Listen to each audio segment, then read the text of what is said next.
नमस्कार, आदाब, सत श्री अकाल और घणी खम्मा। हाजिरों में प्रवीण दत्ता राजकाज न्यूज पर लेकर आपका फेवरेट शो। कोई जमाना था कि जब मीडिया जाना जाता था उस खबर से जो वो छापता था या दिखाता था, लेकिन आज वो जमाना है जबकि मीडिया इस बात से भी जाना पहचाना जाता है कि वो कौन सी खबर है जो उसने नहीं दिखाई, नहीं चलाई। आप सब सोचेंगे कि आज के वीडियो का जो टाइटल है वो तो है गहलोत प्लेन टेक ऑफ नहीं होने देंगे, और मैं बात कर रहा हूं मीडिया के खबर दबाने और छुपाने की। तो वीडियो से जुड़े रहिए, आपको बात पूरी समझ में आएगी।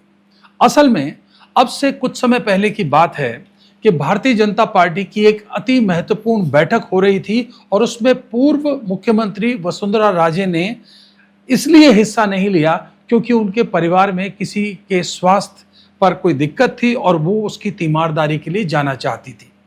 सबसे अच्छी बात यह हुई कि राजस्थान के मीडिया ने ऐसे विषय को बिल्कुल नहीं उठाया, या तो सिर्फ सतही तौर पर खबर चलाई या बिल्कुल खबर नहीं चलाई, क्योंकि नेता चाहे कोई कितना भी बड़ा हो, आखिर वो इंसान है, हमारे समाज से आता है, और स्वास्थ्य संबंधी मामलों में किसी की खबर खामखा सार्वजनिक करना ठीक नहीं होता।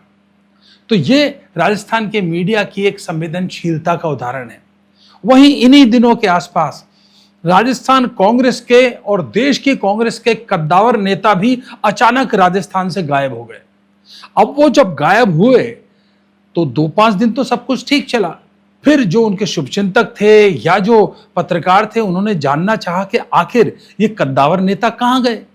थोड़ी सी खोज खबर से पता लगा वो देश की आर्थिक राजधानी में मौजूद हैं। तो चिंता हुई कि कोरोना के समय उन्हें कुछ स्वास्थ्य संबंधी दिक्कतें हुई थी, तो कहीं उन्हें फिर से तो कोई दिक्कत नहीं हो गई। इससे पहले कि कोई कयासबाजी होती, इस कद्दावर नेता के सोशलाइज करते हुए मुंबई से कुछ तस्वीरें सामने आई जिस वो एकदम फिट नजर आ रहे थे और कहीं कोई दिक्कत नजर नहीं आ रही थी। यानी कुल मिला के वो स्वास्थ्य संबंधी कारणों से मुंबई नहीं गए थे। तो आखिर क्या कारण था कि वो मुंबई में इतना लंबा प्रवास कर रहे थे। अब आपको यह बताऊं, उससे पहले आप ये जान लीजिए कि पूर्व मुख्यमंत्री वसुंधरा राजे ने सीएम रहते हुए एक बार इसी कांग्रेस के कद्दावर नेता के मुंबई के एक बहुत बड़े व्यवसायी के साथ घनिष्ठ संबंधों को लेकर खुलेआम आरोप लगाए थे। तो हमारे सूत्रों ने बताया कि कांग्रेस का एक कद्दावर नेता मुंबई में अपने उसी घनिष्ठ व्यवसायी मित्र के पास रुका हुआ है, और वहां इतने दिन ये नेता कर क्या रहे थे। ये असल में 28 साल बाद होने वाले विधानसभा चुनावों के लिए असला बारूद इकट्ठा कर रहे थे। आखिर अपनी चौथी पारी के लिए ये कद्दावर नेता कोई कसर नहीं छोड़ना चाहता। इस बार कांग्रेस के इस कद्दावर नेता के लिए 2.5 साल बाद होने वाले विधानसभा चुनावों की लड़ाई आसान तो कतई नहीं है, बल्कि ये 1 नहीं, 2 नहीं, 3 नहीं, 3.5 मोर्चों पर होगी। पहला मोर्चा घोषित प्रतिद्वंदी भारतीय जनता पार्टी, दूसरा मोर्चा नाकारा निकम्मा विमान चालक, तीसरा मोर्चा गमछा लहराकर मोरिया बुला देने वाला मास्टर, और चौथा मोर्चा जिसको मैं आधा 3.5 बोल रहा हूं वो है कांग्रेस आला कमान। अब सवाल यह है कि 2.5 साल बाद होने वाले चुनाव के लिए ये कद्दावर नेता जितने ड्रोन, जितनी मिसाइलें, जितनी बंदूक, जो कुछ चाहिए था लेकर अभी से तैयार है। और अगर आप देखें तो कांग्रेस के सबसे मुखर स्वरों में से भी वही हैं जो लगातार राज्य की भाजपा सरकार को अनेक मुद्दों पर घेरते रहते हैं। दूसरी ओर अगर विमान चालक पे आए तो विमान चालक अपनी शराफत का लबादा ओढ़े हुए आला कमान के को दिए अपने वचनों से ऐसे बंधे हुए हैं कि वो भूल कर भी अब ऐसी कोई बात नहीं करते जिससे उन पर अनुशासनहीनता का आरोप लगे। वो पूरा यकीन करके बैठे हैं कि कांग्रेस आला कमान ने जो उनसे वादा किया है नियत समय पर वो वादा निभाया जाएगा। लेकिन किसी नेता के लोकप्रिय होने का मतलब सिर्फ जनाधार नहीं होता। आज के लोकतंत्र की कड़वी सच्चाई यह है कि किसी भी लोकप्रिय नेता को अपने प्रशंसकों के साथ साथ असला बारूद की भी आवश्यकता होती है, जिससे न केवल वो खुद चुनाव लड़े बल्कि अपने समर्थकों को भी लड़ाकर हरवा दे, जितवा दे, जैसे कि कांग्रेस का चौथी पारी खेलने में इच्छुक कद्दावर नेता करते रहा है।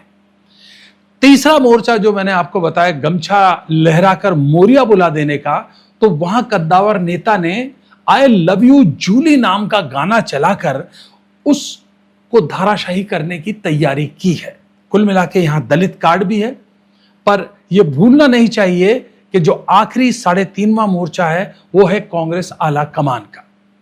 परिस्थिति यह है कि कांग्रेस आला कमान तो खुद ही वित्तीय जिजीविषा से जूझ रहा है। ऐसे में राजस्थान का जो नेता बाकायदा असला बारूद के साथ अपने समर्थकों के साथ खड़ा होगा तो हमेशा की तरह वही सबसे बड़ा कॉम्प्रोमाइज कैंडिडेट होगा।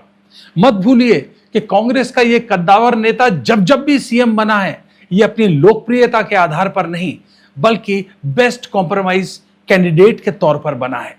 तो कुल मिला के इस बार एक युवा नेता वर्सेस एक सीजन्ड नेता की लड़ाई सामने आएगी। और साथ में आपको एक खबर और दूं, और यह मैं सीकर के कोचिंग इंस्टीट्यूट्स की कसम खाकर कह रहा हूं कि उन्होंने तय कर लिया है कि मोरिया बुलाने वाले के रूप में पहला जाट सीएम वो 2.5 साल बाद राजस्थान में देखेंगे। और इसके लिए उन्होंने प्लान ए और प्लान बी बनाया। प्लान ए में मोरिया सीएम बन जाए, प्लान बी में आमेर से 1 लाख से अधिक वोटों से हारे सोवर डिसेंट सिंपल भाजपा के दिग्गज जाट नेता को भी उनसे उनको कोई ऐतराज नहीं है। कुल मिला के परिदृश्य बहुत रोचक है। और अब जो ये कद्दावर नेता करने पर उतारू है उसकी आप कल्पना भी नहीं कर सकते।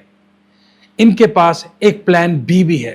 प्लान बी यह है कि कैसे भी कांग्रेस को बहुमत ना मिले, रोटी पलटे लेकिन एक ही बार पलटे, जिससे कि बहुमत से दूर कांग्रेस को जरूरत पड़े संसाधनों की, जिसके एक्सपर्ट है ये कद्दावर नेता, और फिर से शान से अपनी चौथी पारी खेल सकें। तो कुल मिला के राजनीति में जो न हो जाए वो कम है, और शायद इसीलिए इस कद्दावर नेता को सियासी जादूगर कहा जाता है। आज के लिए बस इतना। हमारे इस वीडियो पर अपने बेबाक कमेंट्स सभ्य भाषा में लिखिए। हम निश्चित तौर पर आपकी राय को भी अपने आगे के वीडियोस में शामिल करेंगे। आज के लिए बस इतना। भारत माता की जय और धरती धुरारी को नमन। आप देख रहे हैं राजकाज.न्यूज। राज की हर खबर से रहिए बाखबर।